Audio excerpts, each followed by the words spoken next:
Hi, I'm Hunter Foster. I'm the artistic director for Redhouse. That was our new opening, which I thought was really cool. And Josh Reed, who is multi-talented, put that together. He's done a lot of our graphics. So I just want to give a big shout out to Josh Reed for coming up with our new intro into REDTalks.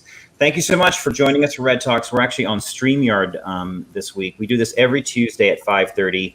And it's actually really exciting that we're actually using the StreamYard platform. We can do some really cool things. And I just want to thank everyone out at StreamYard for coming up with the software, because it's really, really amazing. And I highly recommend it. The first thing I want to start off by saying is that if, I'm hearing, I'm hearing someone else's, is someone else playing it? The first thing I want to start, because I can hear myself. Okay, there it goes. Okay, so this is live TV. That's what happens on live TV. So first, I want to say, every theater in the country is dealing with obviously the effects of the pandemic and what's happening, and it's important that we sort of help sustain our theaters. So if you can, please if you can donate, it'd be great. We do a lot of really wonderful things for the community and also for the economics of Syracuse, because we're right downtown.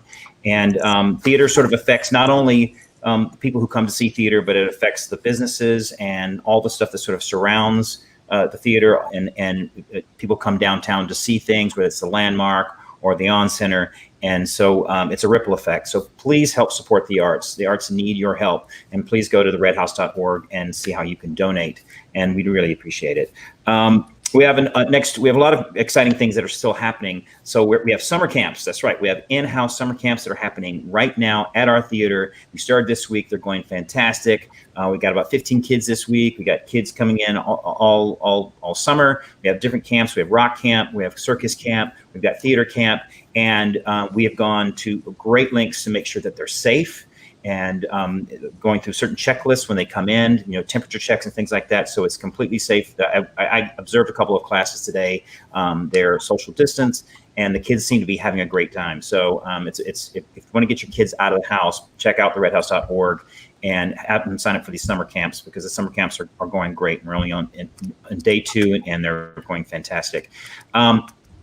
I also want to say that we are continuing to create theater in this, and we just did 2 shows. We did Waiting for the Host and Still Waiting, which were 2 online Zoom plays, and we're hopefully going to have more. I mean, I think that there was something sort of exciting about getting back into rehearsal, like directing a piece, and like creating theater, whether it was on Zoom or whatever. I think it's exciting that we continue to do that. So we're going to have some interesting things coming up the rest of the summer and hopefully in the fall. And we'll figure out what we're going to do for the fall. We don't really know yet. Most theaters are still trying to figure things out. But I do believe that there's a future for theater, and hopefully it'll come sooner rather than later.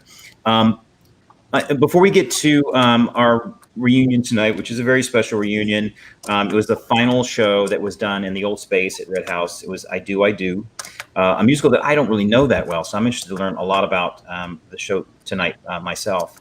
But it was the final show before we moved to our new space on Salina. Before we get to that, I just want to actually talk about, we had a death in the Broadway community this week. So actor Nick Cordero, who was was on Broadway and Waiting, not Waiting, on Waitress, The Bronx Tale, and Bullets Over Broadway. And he lost his life due to COVID-19. He fought for 90 days, and he had a really wonderful family, Amanda and his son Elvis. And Amanda was my assistant on a show, so I got to know her really well and met Nick several times, and he was a really good guy. And it's tragic that COVID-19 is still taking people's lives, and it's serious.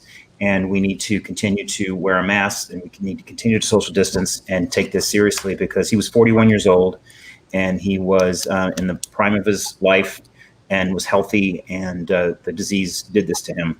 And so just a big sending lots of love to Amanda and Elvis and the entire Broadway community, which is really mourning the loss of Nick Cordero, who was one of us. And the Broadway community is very small, and we all feel the pain when someone is hurt and when we lose someone like that. So just like I said, stay safe out there and follow the rules, and hopefully we'll get through this pandemic. Okay, so without further ado, I'd like to bring on the cast of I Do, and just a click like that, and then there we are. How about that? How cool is that? So I just want to introduce everyone. Luke Hamilton. And Luke, what was the role that you played in I Do? Because it's only I played Michael. It's the show tracks a marriage from their wedding nights all to the end of until basically they retire and move into a smaller house. So I played the husband opposite the wonderful Caroline Strang. And Caroline, so what was the role you played? Agnes. Agnes. And this was based on the 4-poster. This is a musical version of the 4-poster, correct? Correct. And Cynthia Reed was the stage manager, who I've worked with many times. Hey, everyone. Great stage manager. Camille Sharara, who was the costume designer. Yep. Stephfond Brunson, no stranger to Redhouse, was the choreographer. Yeah, and I just realized that I have just my name down. I reached share status. I don't have my last name up. I should try to figure that one out. No, you don't need it. It's just Stephfond. We know what that is. Temar Underwood, who is the director and had an incredible concept, I think, for the show. So why don't we start with that? I think that when you sent that to me, I was sort of blown away. Like I wasn't around when the show happened. It was before my time. I don't know the show that well, but when Temar sort of told me the concept for it, I was sort of like blown away by the whole thing. So Temar, I'm going to just hand over to you and just talk about how you conceived the show and what it was based on. Sure. Can you hear me? Yeah, we can hear you. Good, great. So when I was asked to direct the show, it's a golden age Broadway musical. And I needed for myself a way to connect to it in a way. And so in thinking about it, I realized that when we were going to produce the show, it was the 50th anniversary of the Loving v. Virginia Supreme Court case, which legalized interracial marriage. And so I decided to sort of honor that anniversary, the 50-year anniversary, by casting an interracial couple into the role. It didn't necessarily change, it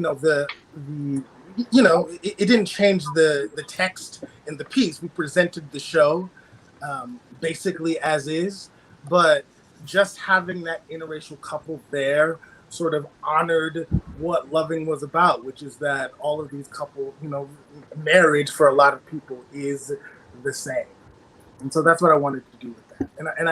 And I couldn't be prouder of what we came up with. Yeah, and you guys came up with some great pictures. This was was the original couple, and this is right. So Life Magazine did a photo spread with the Loving couple. Yeah. And so what we decided to do was to take our actors and recreate these photos that were projected during the show to sort of honor the Lovings, because it's such an important part of American history. Yeah. Great. It's just I just love these pictures. Mm-hmm.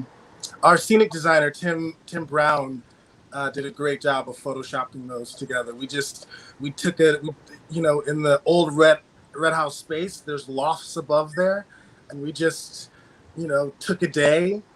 Camille did a quick costume job. We took 2 hours and just recreated those photos, and Tim did a great job of doing the photoshopping. Caroline, so what was it like to take on something like this? Obviously, to sort of reconceived and sort of an important, taking the small little musical and having that such an important message be a part of it. Well, I've learned over the years that Temar is somebody that I always want to work with no matter what, and I've learned to trust Temar with my whole heart. And so if Temar says, Caroline, I want you on this project, I say, if I can do it, I say yes. even if I have questions about it and I'm like, this doesn't seem right. And I will say, when I first read the script, when I read the book, I was like, I kept going through it, and then I was texting Tamara saying, what is this show? Like, it, because it was written during a certain time period where romance looked a certain way and people spoke a certain way. And I am always very aware of when I'm mixed race. I'm African American, Black, and I'm white, but I identify as Black. And I'm always very aware, because it happens so often, that I am a Black actress being put into a role that was written for somebody who's white. And so I'm in here trying to be like, okay, now I am this character. And I'm going through and I'm like, there's a lot of stuff in here that I don't want to say. And there's a lot of stuff in here that I don't necessarily agree with. And I'm concerned. And Tamar's like, don't worry. Don't worry. We're going to talk about all of it. We're going to have discussions. We're going to break it down. We're going to see what is useful and what is not. And we're going to make sure that the story that we are telling is still the story of I do. Like, we're going to put on the show the way it was intended, but we're going to be more aware of how this changes, like how a show from, I think the show went up in the early 70s. Is that right? 1966. 66. Thank you. I knew it was late 60s, early 70s. How there are some shows from the golden age of Broadway that don't age well. And so we have to be aware of what time we are in now, who's in the show now. And so I felt really seen. And that's why I like working with Temar, because he's Black too. And I just feel like something that doesn't happen a lot as a Black actress coming into a process is that the casting director, the director, the creative team, they don't always see me as a woman of color coming into a role, and they don't think about all the things that are involved in that. And so Temar not only sees that already, but he makes space for me to have the discussions that I need. I've worked with Temar like 4 or 5 times. I lost count. 4 or 5 times at least. So that's the way it was coming into it. And then as we started learning the choreography that Stephfond put together, as Marie Yokoyama, who was a lighting designer, she put together this system. The lights were just gorgeous, and Tim made this beautiful set. And we really took a show that I was not sure about at first, and we created this beautiful gem of a production that I was so proud to be a part of. And the costumes, my God, you can't, like, if you didn't see the show, then you missed the costumes. They were wonderful, gorgeous. Some of them. I'm sorry, I'm talking for a long time. No. Let's talk about that. Okay, let's talk about the costumes. I'm just going to put a few of them up. These are your original sketches, renderings. Yes, these are my renderings. So I read the script, and I was completely prepared for it to be set in 1895 to 1945. And so I had to like throw out all of my research with this new concept, which ended up being great, right? It was so much more exciting to look at a couple and just 2 people and what they wore, and, you know, make it theatrical and exciting and fit into what these people were saying to each other, you know, in the songs and everything. So yeah, the research was just, it was really great.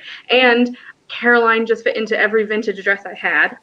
So that photo shoot we did just ended up being, you know, a bonus, right? Like I had so many clothes that worked, and we got to use most of them. How many costumes? Because you're right, because the show does. There's a passage of time, right? Mm-hmm. So how many costumes? Because there's all these renderings. There's tons of them. How many costumes do you remember total? Oh goodness, I don't remember. So we had the 50s wedding. So that's a look for each of them, and then what they wore for the wedding night. And then we had a pre-pregnancy look for Caroline, I think she changed right into a pregnancy look, and then she had a look for after she was pregnant with a young child. And so those were early 60s, so like 62, 63. And then we had a 70s look that was formal. And then we had New Year's in the 80s. So they were in, yeah, that's the 70s. We found an even better dress than one I drew for her to wear. And then, 80s was New Year's. And then it was their daughter's wedding. Oh, what was 70s? Oh, after the 70s formal wear, we had the 70s. She gets angry and they're in pajamas and she gets angry and she sings. Oh my gosh, what's the title of that song? Flaming Agnes. Yeah. And so she starts putting on all these clothes that she has purchased. And she wears this fun outfit. And then it's 80s New Year's and then 90s wedding attire, mother of the bride and father of the bride. And then old age when they're moving out of the house. So like a day wear look for that. And that was like, I think we put that in 2017. So yeah, there's quite a few looks. And you know, they're the only two on stage. So all those costume changes were very quick.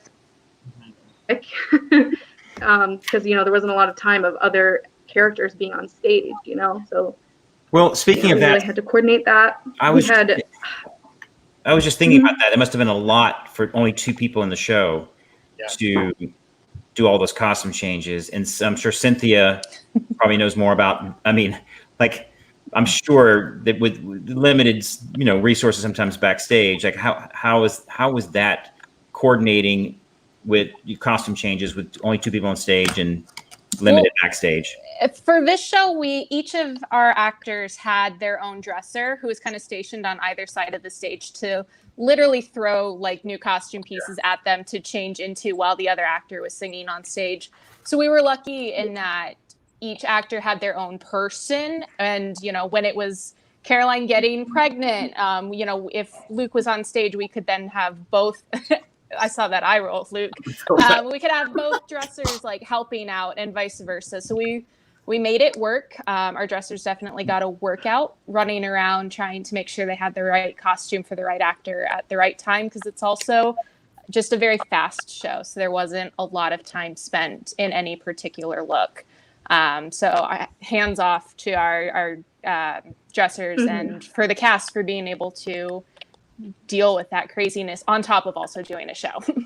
And even though I still can't figure out how you guys did shows in that space. Sheer will. But I do feels like the perfect show for that space, not like Music Man or Dreamgirls. Or Beauty and the Beast. Beauty and the Beast, yeah. Can't imagine. So Luke, tell me what your experience was like doing this show, and especially taking on such an important concept. Yeah, definitely. I mean, I think what I think Caroline was talking about with the show being dated is a lot of kind of, you know, the show was written in the 70s, but it's, you know, initially set in 1890s when they get married, and it progresses through their life. And so misogyny within the script is a little, sometimes, you know, he's making sacrifices. He's the successful, pompous writer. The themes are really similar, actually, to the last 5 years. He, you know, starts out with nothing. They're poor. They have kids, and then he finds all of his success and finds an ego along the way. And you know, there's definitely some scenes where, you know, as Michael to Agnes, you know, there's some misogyny, but as, you know, a white man to, you know, an African American wife, all of a sudden, you know, those themes are raised to a different point that sometimes were, you know, just definitely interesting conversations to have and talk about on stage. I remember one interesting moment too. We had one of the songs, one of the dance breaks we were directed. I was playing with the kids, and so in the scene, I'm supposed to come back. We're playing cowboys and Indians, and so I'm supposed to come back, you know, in this tribal headdress, and it was just like, okay, that is definitely not going to make the cut in the 2017 version of this. But it was so amazing to be privy to all of these fantastic conversations, and I learned so much, you know, about the Loving in Virginia case, and just being able to talk to Temar and Caroline. I'm so grateful for the openness and being able to kind of sit at the table for a lot of those conversations that, I hadn't been privy to a lot of the time beforehand. So, it's amazing to be able to be a part of that conversation, and in being a part of the production, hopefully incite the same conversation that, some of our audience's tables as well. And Stephfond, you, what's it like to you're the choreographer. What's it like to choreograph two people? Well, I had one night. You had one night. I had one night to choreograph the whole show.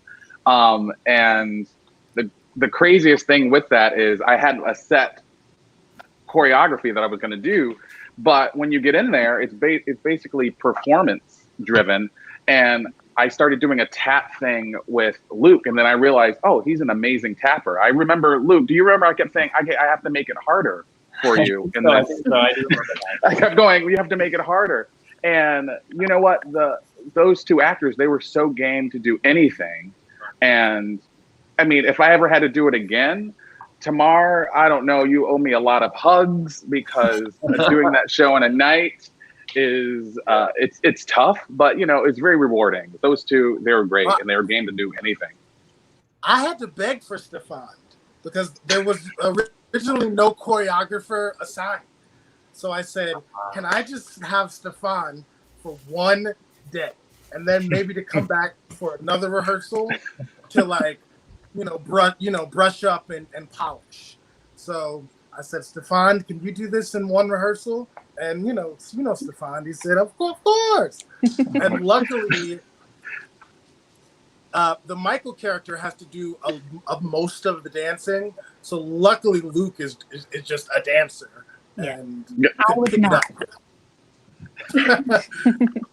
I was not. I will say that, and it's not that I can't dance, but I don't know. Like when I was 12 or 13, I was a much better dancer than I am now, and I still think, oh yeah, I can do whatever. And I'm like, no, it's really I am a singer who moves. There were times even during the show once we opened that we were waltzing or something, and I looked up at Luke. The waltz, yeah. Mm-hmm.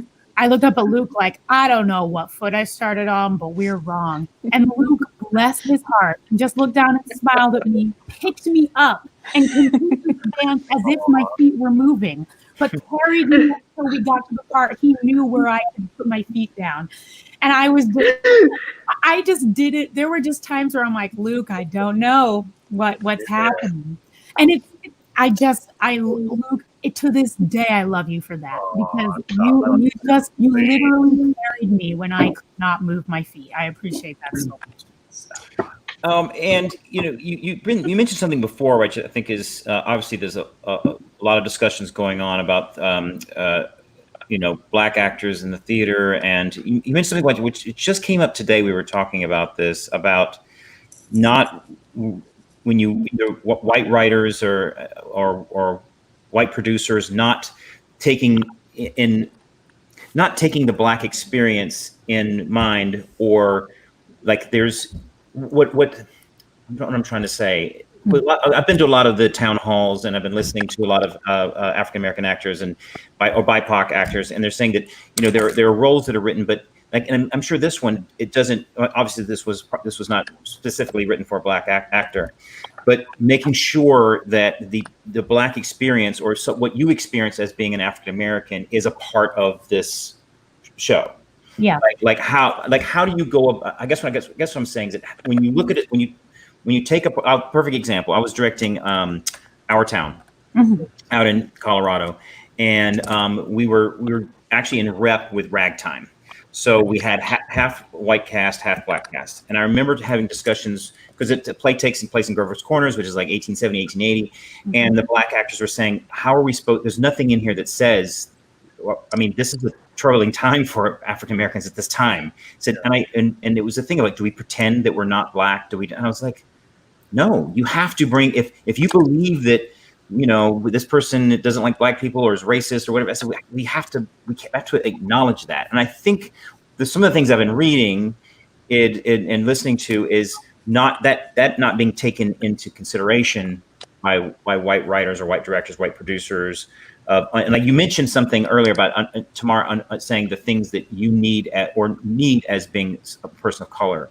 Can you just talk a little bit about that as an actor, a person of color, of playing a role like this, and how do you bring, and conceptually what Temar had brought, and how do you bring your experience as a Black woman to a part that wasn't specifically written for a Black woman?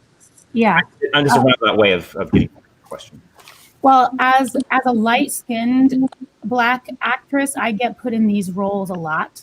I think actually, I'd say about 90% of the roles that I've played were actually written initially for white people. And when I say that, it's not even enough to say that it wasn't necessarily written for Black people in mind, but that the playwright was literally thinking of a white person when they wrote this, and they were writing it through a white lens, like through their own white experience. So when it comes to how do I bring myself to a role that I know was not written for anybody who looks like me, I can't really help it. I kind of just do because I am. And so as I'm looking at this role, I'm looking at it through the lens of being light-skinned, of being mixed race, of being Black. And I think that there's actually a lot of answers to the question of like, how should theaters and playwrights approach like radical inclusion and diversity in the creative process. And it's kind of a really complicated answer. I feel like there are many answers. A lot of people say, you know, why are we still doing all of these older plays that were not written for people of color? Why are we still doing them?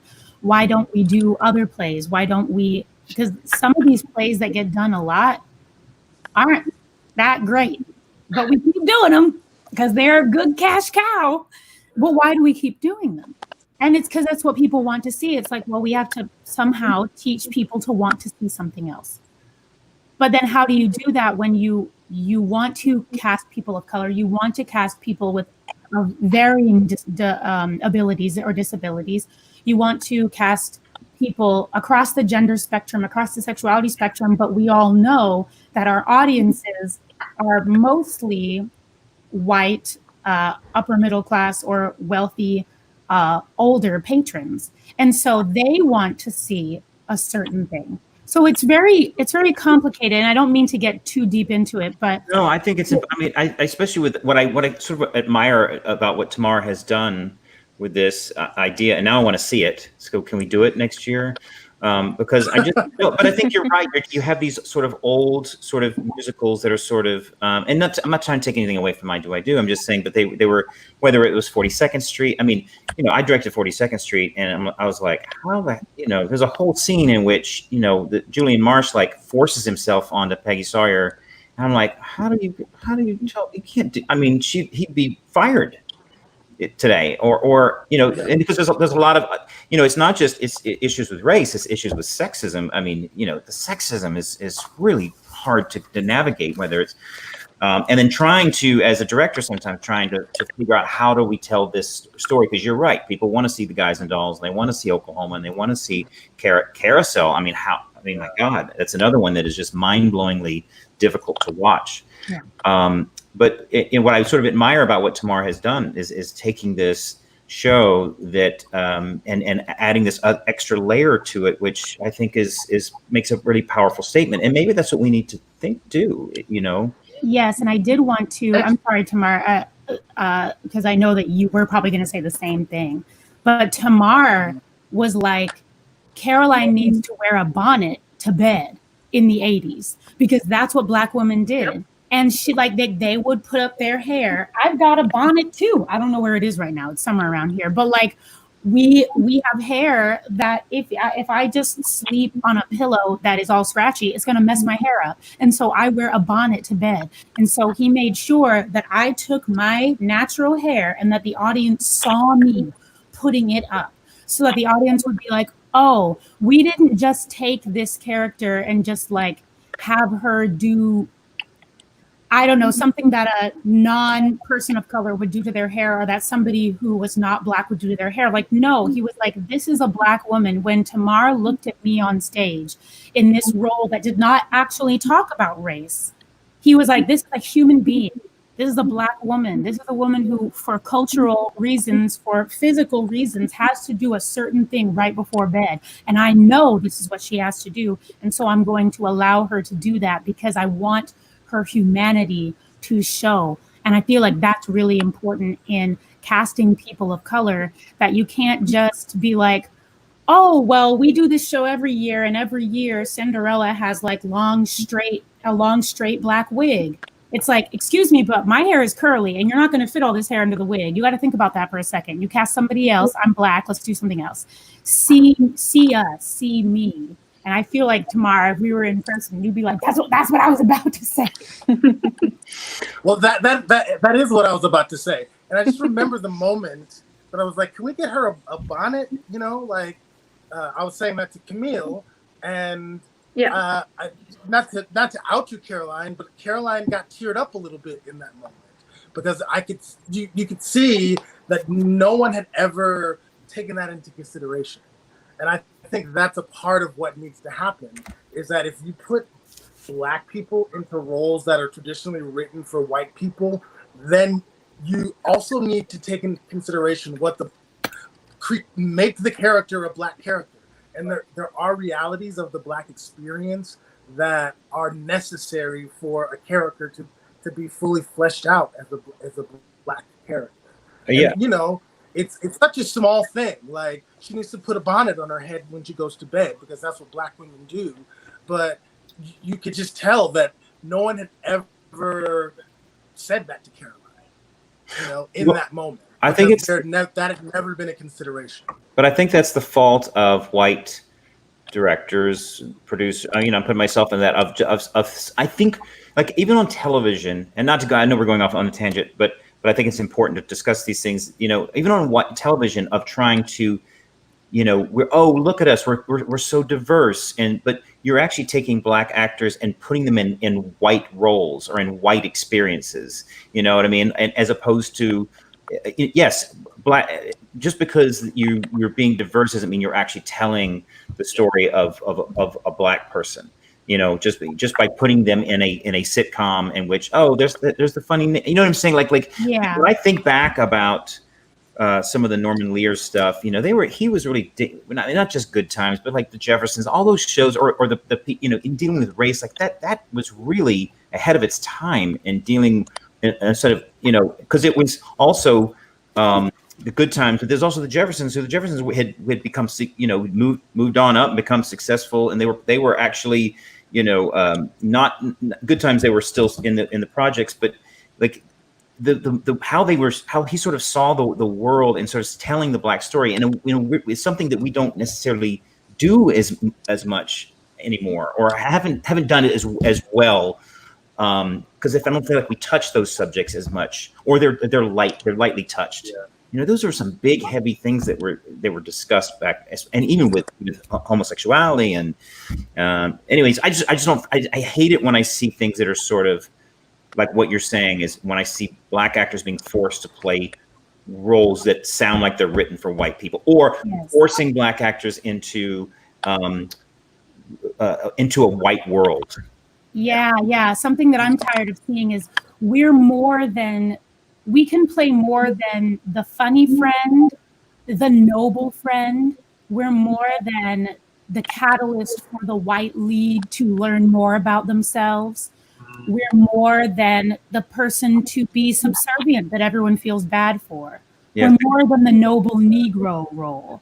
The Green Mile. We are human beings who are Black, and we can fall in love, and we can be villainous, and we can have ambitions and dreams that don't have to do with the things that you think of when you think of pop culture Black people.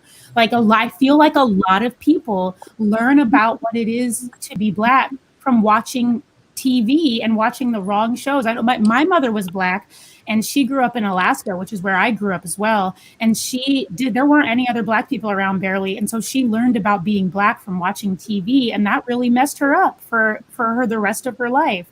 we can just be more than the way that white directors, white casting directors, white writers see us. We are and have always been just as complex and imperfect and seeking love and affection as much as everyone else. We're just human, just like everyone else. Right. And I think what's important is that, like, I don't think the message is we have to get rid of white writers and white casting directors. The message is that a white director directing a black actress just needs to give the black actress space to bring her own experience into the role, right? Because you're seeing it through a white lens. If you have a black person there, allow that. The emotional truth may not necessarily change, but the experience of the character is just going to be different.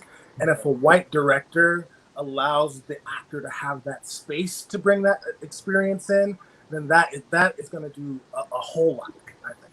Yeah, and that's part of the learning process, I think, for, the racist, look, the Confederate flag waving racists, yeah, we know what they are, right?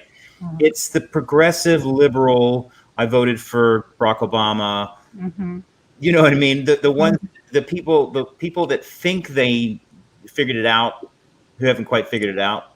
You know what I'm saying? Like that's why I think this time is so important. It's for people like myself, or people or artists that think that we're progressive and think that we're doing and realizing that we weren't doing enough.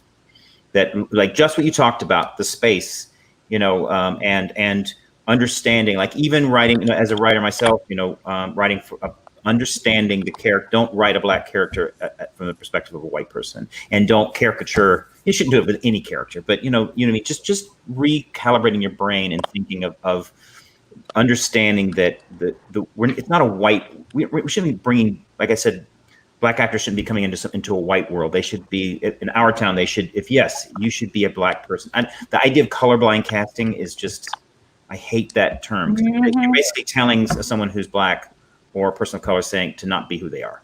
Yeah, you're saying that we don't see you. Right. Absolutely. But for a while, a few years ago, that was considered, colorblind casting was considered, oh, that's what we should, something good, and it's not. Okay. Well, so Cynthia, I'm going to go to you. As a stage manager that we've worked together. Explain to our audiences what a stage manager does. Oh, Lord. A stage manager is essentially the person in charge of making sure that everything happens when it's supposed to. I'm brought on from the very beginning to be in meetings so I can talk with the director and the designers about what the vision of the show is going to be, and taking what is said in those meetings and bringing them into the rehearsal room when we add the cast. Once we get into the rehearsal, it's helping to make sure that everybody first and foremost stays on track so we can get the show up for our opening night deadline. But it's also helping to make sure that everybody's on the same page about what's happening. And then once you get into the actual performances, it can vary a little bit from theater to theater depending on what crew's available. For Redhouse, I am the person who's often running lights and sound. If I'm not running sound, our sound designer, Tony Vidala, is. But I'm kind of the point person, and I pretty much have to know at all times where somebody's supposed to be and in which costume and what props. And if that doesn't happen, trying to figure out on the fly why, and working with my crew and my assistant stage managers to make sure that gets remedied if it needs to be, and if not, just kind of checking in with the actors and saying, hey, what happened? And then just being a person that the cast can go to if they're having a personal issue or they're just like having a really bad day and they need to talk to somebody. I am the person who in the room they can go to and just say, hey, I need 5 minutes. Can I go do whatever? And I'm like, yeah, that's fine. Just like I said, being a point person, being a hub of communication. Well, what is it like to just to talk about the director stage manager relationship? Because, like, conceptually, Tamar's come up with something, a new vision, and you're running the show, and like, how is that sort of? Because I do believe that really good shows function when everyone is on the same page, and that includes the costume designer, the stage manager, all the designers, all the actors, the director, the choreographer. Like, can you explain a little bit what the relationship is like with and Stephfond as well, like with the sort of director choreographer relationship, and how that works? Because I always find that to be, like, for me, stage manager is like my right hand man. It's like, Right. I feel like the stage manager often functions as the right hand man to the director and to the choreographer as well, where we are ultimately responsible for making sure that the show sticks to the vision that the choreographer and the director set during the rehearsal process. Because once the show opens, the choreographer and director aren't usually there for the performances, so they can't monitor and make sure that cast members aren't changing things, or so the stage manager functions as that. To follow what Caroline said earlier, if I ever get the opportunity to work with Temar as the director, I jump on it as if I can, I take it. And you have to have a good relationship with your director and choreographer. There has to be a trust that goes both ways. Otherwise, the show's just not going to function well. If the director can't trust that the stage manager is going to uphold their vision, and the choreographer doesn't trust that the stage manager and the dance captains are going to uphold the choreography they've set. Luke, what is it like to do I've never done a 2-person show as an actor. So what is it like to do a 2-person show where, like, literally the only other person that you can rely on is your scene partner? Yeah, I mean, we got to know each other very well over I think it was 3 weeks of rehearsal, maybe 2 weeks. And so in the Pioneer scene as well, we're sharing a small space with private bedrooms, but we were together a lot of the time, and thank God we hit it off and liked each other, because you're up there on your own. It's like, if you go up on your line, there's literally one person who can help you out there. If anything goes wrong, you have one person who can try and save you. And so, luckily Caroline and I didn't have to, save the sinking ship ever. But, there's a level of trust that you have to have if you're going into something like this. I think as well, it's important to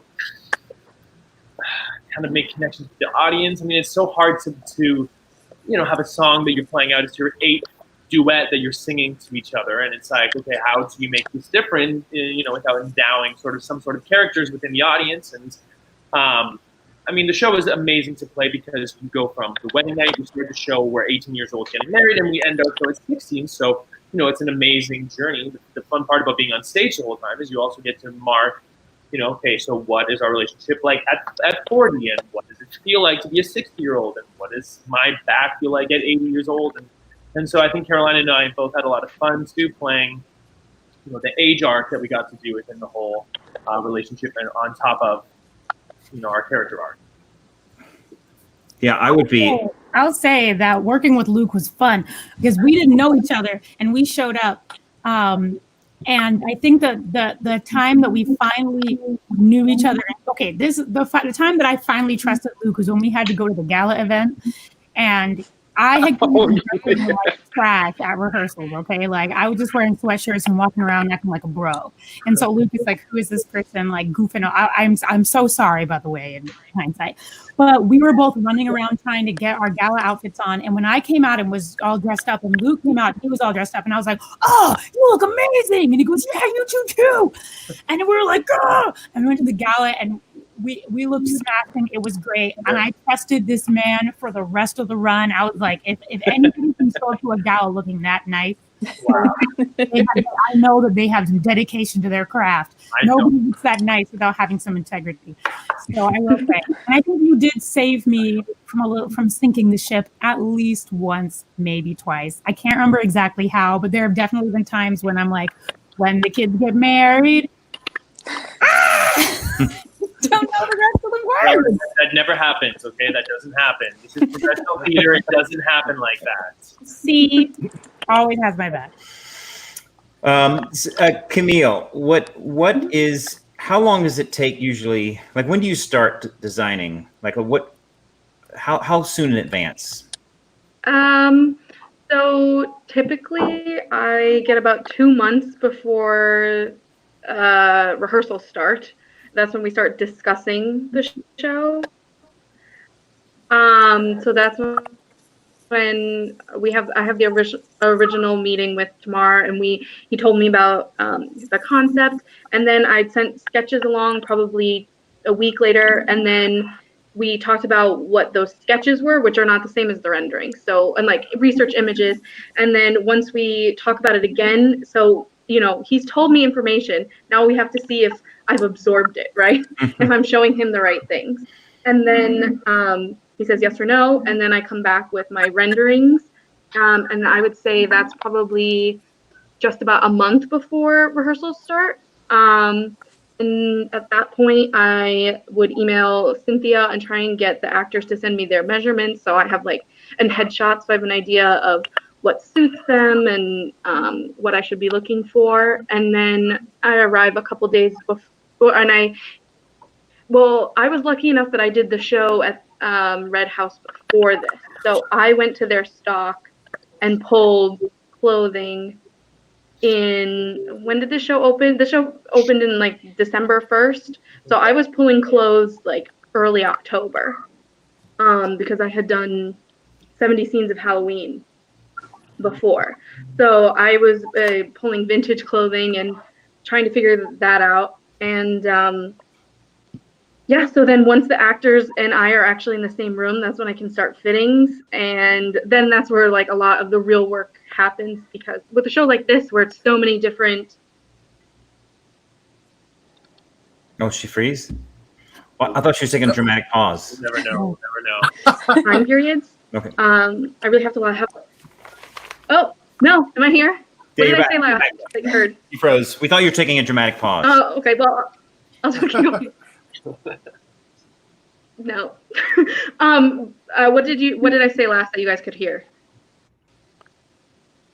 No one knows. You were talking. Okay, well, so then I start fitting them, and then can you hear me? Yeah, you're okay. Yeah. Okay. So fitting them and then altering the clothing, and then we start dress rehearsals. So, takes a long time. A lot of planning. Yeah, and it's not, but I mean, it's probably. And then we had a fun photo shoot. Well, it's probably interesting. You could do shows that have a bunch of people and a small amount of clothes, but you got 2 people and you got a lot of clothes. But I imagine the costume designer is probably more important to this than I would think a lot of other shows, because you're telling time, passage of time. It's 2 people. So I imagine, the importance of the costumes for something like this is. That was it. I love the 70s formal wear in this, because I don't know how often you get to see 70s formal wear, in shows. So I just loved that part of it, and the actors looked great. Yeah. I want to just obviously this has been such a weird time for all of us. It's just so weird. Every day I sort of wake up and going what is the world like? And it changes daily. And I have different moods every day. Sometimes I'm like, oh, I can handle this is fine. And then other days I'm just mad at the world. And we can go around and for each of us, what are we going to take away from this? And I'm not talking about the obvious things that are sort of out there, but you personally, what are we going to take away from this? And we can start with Luke. What is the pandemic? Yeah, I think it's so funny. I think as an actor, and especially in the early stages of my career and a lot of our careers here, it's so hard to not have tunnel vision on making something happen and getting a foot in the door and getting a connection and getting the call back and getting the next audition. I feel like what this has shown me is, while it's a chase a career and we all want to be successful, it's about enjoying the ride, kind of. And I feel like, it's I'm thinking back on so many performances and productions I got to do and things I've gotten to be a part of, and all of them, it's God, I did not take any one of those moments. I just think that, especially in a moment now, it's okay, when's the next time I'm going to be on stage? I have no idea. I definitely will not be taking that for granted anytime soon. Cynthia, what about you?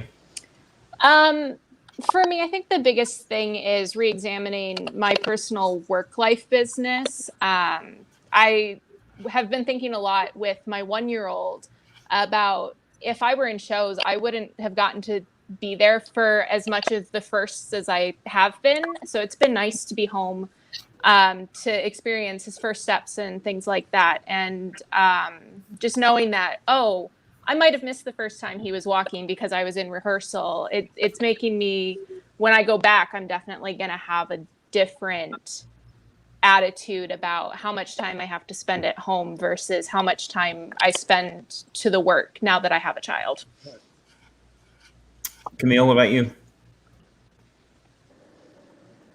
Well, I think, the work-life balance thing, I think a lot of people have learned a lot about that too. But something kind of similar to that is, when I was doing tons and tons of shows and kind of just going through the motions, it's really odd being creative. Like we have such an interesting job that we have to be creative all of the time.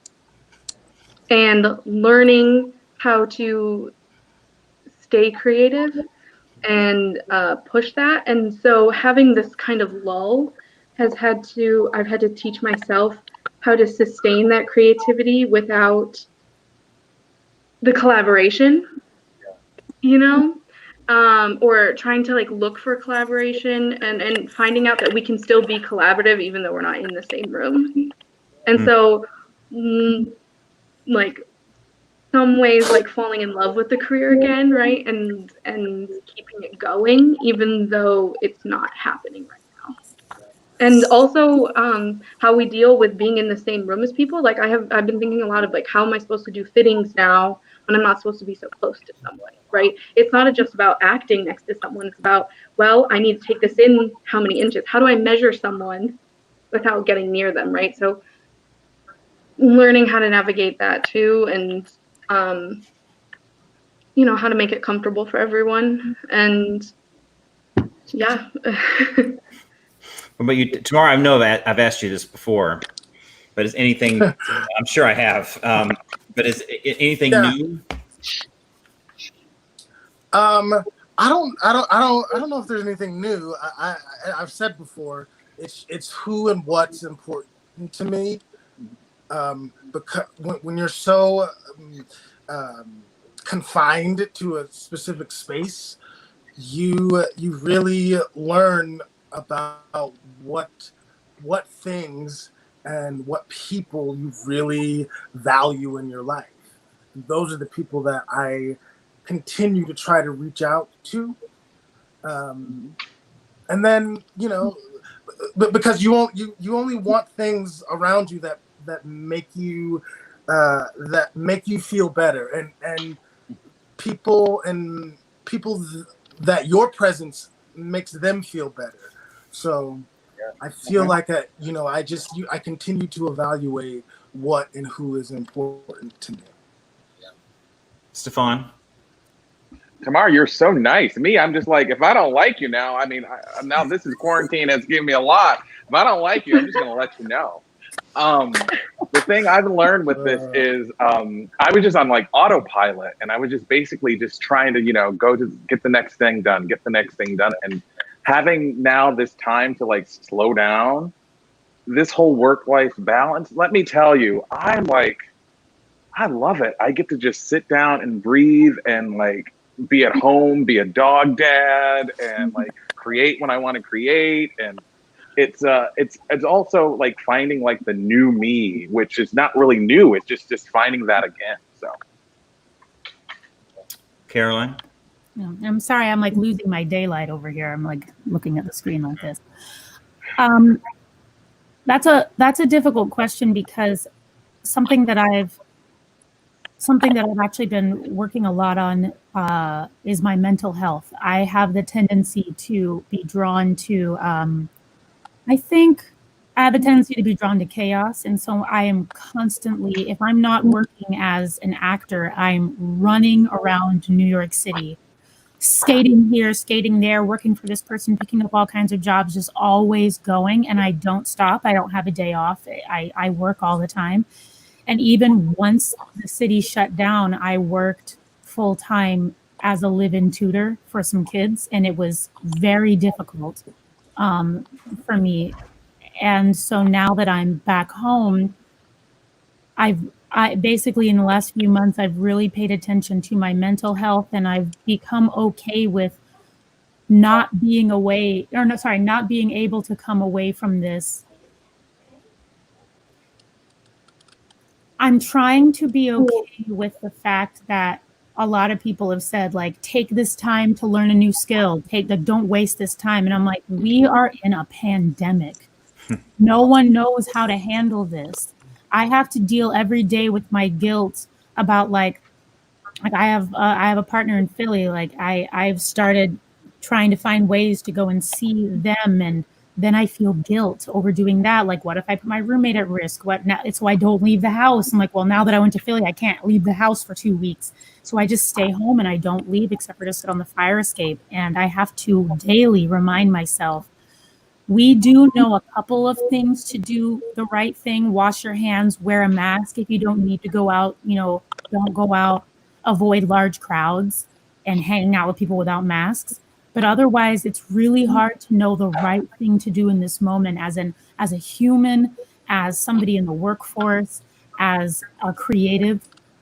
There's almost no right answer of what we're supposed to be doing right now. And I have to remind myself of that every day for my own mental health, and so that I can extend grace to other people who don't know what to do with themselves either.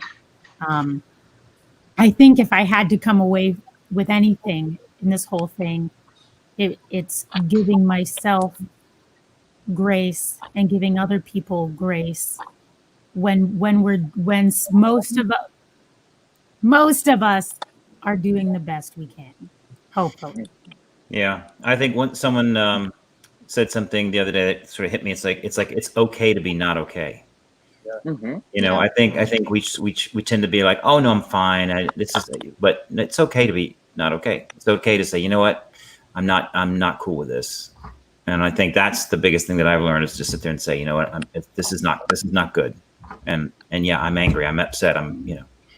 So sometimes we tend not to allow ourselves to do that because of guilt or other things, Well, I want to thank you guys. This was really great. I wish I could see the show. And maybe we'll have to find the archive somewhere because you guys are. It's on the hard drive. You can find it. It's on the hard drive. All right. Yeah. Well, I mean, because I just think this is such Temar, just a really, really, really a great way. And to go back to our earlier discussion of taking, older shows that maybe weren't the most progressive thinking and making and adding something to it that makes it worthwhile to see in 2020. Or 2017 when it was done. I just think it's remarkable. So, thank you for your talents and for bringing them to Redhouse, and thank you for being a part of our show. So have a great night, guys. Just want to talk to you guys next week. We're going to have a special designer episode, which we're going to bring on some designers who have designed at Redhouse, and we're going to sort of talk to them about their process. We got a little bit with Camille tonight, sort of talking about how she designs for a show, but we're going to do that at length next week. So please check us out. Please come check us out every Tuesday at 5:30 for REDTalks, and donate. Please, the theaters are and it doesn't have to be Redhouse. There's a lot of theaters that need your help, and we really want to keep theater alive. It's important because it brings a lot of good to communities and to a lot of people. It's changed a lot of lives when it reaches people at a young age, and we do a lot of education outreach, and we're hoping to reach people at a young age so that they can have something they believe in and are passionate about, which a lot of theater people are. And so please help us. Please donate. You can go on our website, redhouse.org. You can check out some of the things we have going on. Our camps, which are happening all summer long. And as I said before, we're taking every precaution that we possibly can to make sure that the camps are safe and that the kids are safe. And we would love to have your kids come join us this summer. We have theater camps going on now, circus camp, rock camp, lots of camps. Come check us out. Thanks so much for supporting Redhouse. Thanks so much for supporting theater. And we will see you next week on REDTalks.